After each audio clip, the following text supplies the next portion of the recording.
یہ تمہارے ذہن کا تماشا ہوا افسانہ ہی نہیں، تمہارے سینوں میں پلٹنے والا وہ غیظ و غضب ہے، وہ نفرت کا پہاڑ ہے، صحابہ کے خلاف وہ بغض اور عداوت کا وہ بولتا ہوا دہکتا ہوا آتش فشاں ہے جو پھٹ رہا ہے. اور یہی تمہاری بے دینی پر سب سے بڑی دلیل ہے کہ تم اصحاب محمد کو نعوذ باللہ ثم نعوذ باللہ ان کے ایمان کو تسلیم نہیں کرتے. بعض لوگ آج ہم سے بھی سوال کرتے ہیں کہ کیا کسی مسلمان کو کافر کہا جا سکتا ہے؟ ہم کہتے ہیں کسی کلمہ گو مسلمان کو جو توحید کو مانتا ہو، رسالت کو مانتا ہو، ختم نبوت کو مانتا ہو، پیارے نبی کے صحابہ کے ایمان کو مانتا ہو، قرآن کو سچی کتاب مانتا ہو، ہمارے قبلے کی طرف منہ کر کے نماز پڑھتا ہو، ہمارا ذبیحہ کھاتا ہو، اسلام کے طریقے پہ ذبح کرتا ہو، اس کو کافر کہنے کا کسی کو حق نہیں، اس کو کافر کہنے کا کسی کو حق نہیں. لیکن آج کے دور میں نقطہ یاد رکھیے، آج کے دور میں بہت سے لوگ دعوے دار ہیں مومن ہونے کے، مسلمان ہونے کے، ان کے پاس گارنٹی نہیں ہے، کوئی سند نہیں ہے، کوئی شہادت نہیں ہے، آسمان سے کوئی گواہی نہیں ہے کہ وہ مسلمان ہیں یا نہیں. دعویٰ ہے ان کا، وہ جانے ان کا اللہ جانے. ارے جو ایمان کا دعویٰ کر لے اس کو کافر کہنا جائز نہیں ہے. جو ایمان کا دعویٰ کر لے، جو مسلمان ہونے کا دعوے دار ہو، اس کو کافر کہنا جائز نہیں ہے. اور جس کے ایمان پر گارنٹی قرآن تھی، کائنات کا سب سے پہلا، سب سے افضل انبیاء کی جماعت کے بعد مومن ابو بکر صدیق، جس کی صحابیت کی گارنٹی قرآن نے دی، جس کے ایمان کی گارنٹی قرآن نے دی، اس کے ایمان کو اگر کوئی نہیں مانتا تو وہ بندہ مومن ہو سکتا؟ ہم کسی کلمہ گو کو کافر نہیں کہتے، لیکن جو ابو بکر کو مسلمان نہیں مانتا، جو عمر کو مومن نہیں مانتا، جو عثمان کو مومن نہیں مانتا، جو صدیق کو مومن نہیں مانتا، جو عائشہ حفصہ کو مومنہ نہیں مانتے، جو معاویہ ابو سفیان کو مومن نہیں مانتے، جو اصحاب محمد کی پوری جماعت کو اہل ایمان کی جماعت نہیں مانتے، اللہ کی قسم وہ شخص، وہ عقیدہ رکھنے والا کائنات کا بدترین کافر ہے. ہم سے کسی کا ایمان منوانا ہے، لازم ہے اسے رب کی توحید پہ ایمان لانا ہوگا، محمد کریم کی رسالت پہ ایمان لانا ہوگا، ختم نبوت پہ ایمان لانا ہوگا، اصحاب محمد کی پوری جماعت کو اہل ایمان کی جماعت ماننا ہوگا، قرآن کو سچی کتاب ماننا ہوگا، عائشہ صدیقہ بنت صدیق کو پاکیزہ طیبہ طاہرہ ماننا ہوگا. اگر کوئی مانے گا ان کو تو وہ ہمارا بھائی ہے، مسلمان ہے. اور اگر ان باتوں کو نہیں مانتا تو ہماری زبان کٹ سکتی ہے، جل سکتی ہے، ٹکڑے ٹکڑے ہو سکتی ہے. صدیق اکبر کے ایمان کا انکار کرنے والے کو ہماری زبان مومن نہیں کہہ سکتی. پیارے نبی صلی اللہ علیہ وسلم کے صحابہ سیدنا علی پہ اکٹھے ہوئے، سیدنا حسن پہ اکٹھے ہوئے. یہی تمام صحابہ جنہوں نے اپنا ہاتھ سیدنا حسن کے ہاتھ میں دیا. سیدنا حسن کچھ عرصے خلافت کر کے، حکومت کر کے، پھر مسلمانوں میں صلح کرواتے ہیں. پیارے نبی کی وہ دی ہوئی خبر پوری ہوتی ہے اور صلح ہونے پر مسلمانوں کے دونوں لشکر اکٹھے ہو جاتے ہیں. تم نے تو سیدنا حسن کو بھی معاف نہیں کیا. تم نے کہا سیدنا حسن نے بھی جو صلح کی تھی اور معاویہ کو امیر المومنین بنا دیا تھا. سیدنا حسن مجبور تھے، اس لیے مجبور تھے کیونکہ ان کے اپنے لشکر کے لوگ منافق ہو گئے تھے، بک گئے تھے.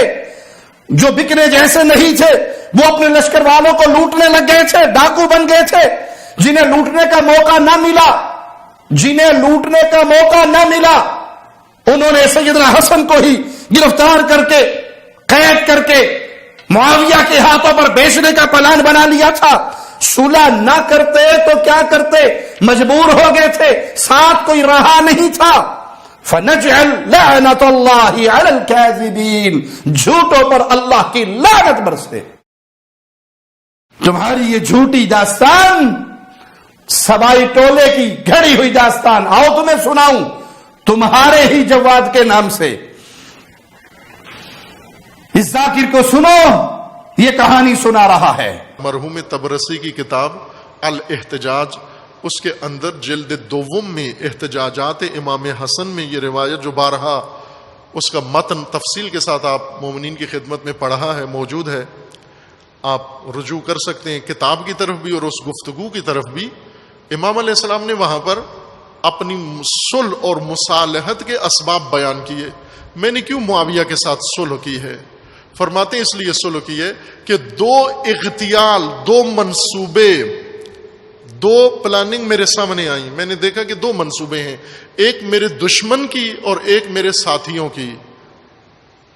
ہا اولا، وہ ہا اولا کہہ کر میں نے کئی عرصے تک سینسر کر کے یہ روایت پڑھی ہے عزیزان، ایک عرصے تک سینسر کر کے یہ روایت پڑھی ہے۔ بعد میں خود میرے اپنے ضمیر نے ملامت کی کہ کس لیے سینسر کر رہے ہو، کس کے ڈر سے کر رہے ہو، کس کے خوف سے کر رہے ہو؟ پھر پوری روایت پڑھ دی بغیر سینسر کے، جیسی امام حسن نے فرمائی تھی ویسی کئی دفعہ پڑھی ہے وہ روایت۔ وہ جملہ کیا تھا؟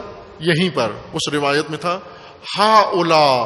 ہا اولا سے آگے جرت نہیں ہو رہی تھی پہلے مجھے پڑھنے کے لیے، لیکن پھر پڑھ دی وہ روایت۔ وہ کیا تھی؟ ہا اولا الذین یقولون انہم شیعتنا، یہ سب جو کہتے پھرتے ہیں کہ یہ میرے شیعہ ہیں،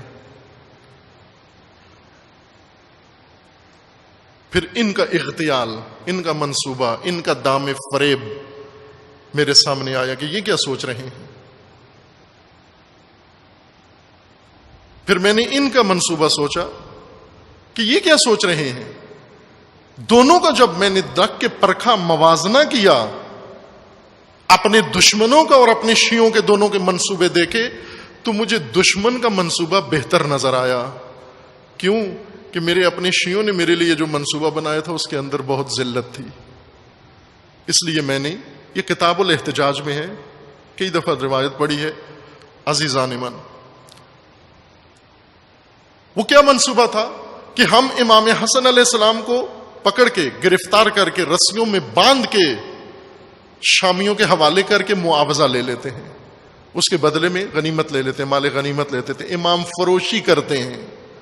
اس سے آگے تو ہمارے پاس اور کوئی راستہ، ہمیں کوئی چیز متاع نہیں ہے بیچنے کے لیے، ہمارے پاس جنگ تو ہونی نہیں ہے، مال غنیمت ملنا نہیں ہے، شام کی طرف سے بھی کوئی ہمیں آفر نہیں ہوئی، آخری اب یہ اپنا لشکر بھی لوگوں نے لوٹ لیا، اس میں بھی کچھ نہیں بچا، آخری متاع ہمارے پاس یہی بچا ہے کہ امام کو دشمن کے حوالے کر کے اس کا معاوضہ لے لیں۔ یہ کن لوگوں نے کیا؟ یہ تاریخ میں وضاحت کے ساتھ لکھا ہوا ہے، بہت دو ٹوک میں، تاریخ نے سینسر نہیں کیا، وضاحت کے ساتھ لکھا ہوا ہے۔ آسان ترین کتاب میں آپ کی خدمت میں عرض کرتا ہوں، بہت ساری تاریخ کی ساری کتابوں میں لکھا ہوا ہے۔ منتہی الاعمال مرحوم محدث قمی کی کتاب ہے۔ انا للہ و انا الیہ راجعون، انا للہ و انا الیہ راجعون۔ یہ تمہاری گھر کی خبر ہے جو تمہارے ذاکر نے دی ہے۔ صحابہ پر زبانیں دراز کرنے سے پہلے اپنے گھر کی خبر لے لیا کرو۔ سبائی ٹولے کی ایسی من گھڑت فرضی جھوٹی کہانی سننے کے بعد ایک عام ذہن رکھنے والا پڑھا لکھا انسان کہہ سکتا ہے، ایک طرف تو ان کے نزدیک آئمہ کی اتنی قوت اور اتنی طاقت ہے، اور دوسری طرف انہی کے نزدیک آئمہ اتنے مجبور ہو گئے کہ ڈر کر جان بچانے کے لیے، معاویہ کے ہاتھوں گرفتاری سے بچنے کے لیے کہ کہیں یہ مجھے گرفتار کر کے بیچ نہ دیں، اس سے بہتر ہے کہ میں صلح کر لوں۔ ایک طرف یہ قصے کہانیاں آئمہ کی شان کے، اور دوسری طرف آئمہ کی توہین کی یہ باتیں۔ انا للہ و انا الیہ راجعون۔ حقیقت کیا ہے کہ یہ سبائی اہل بیت کے دشمن ہیں، مولا علی کے بھی دشمن ہیں، فاطمہ الزہرا کے بھی گستاخ ہیں، سیدنا حسن کے بھی گستاخ ہیں۔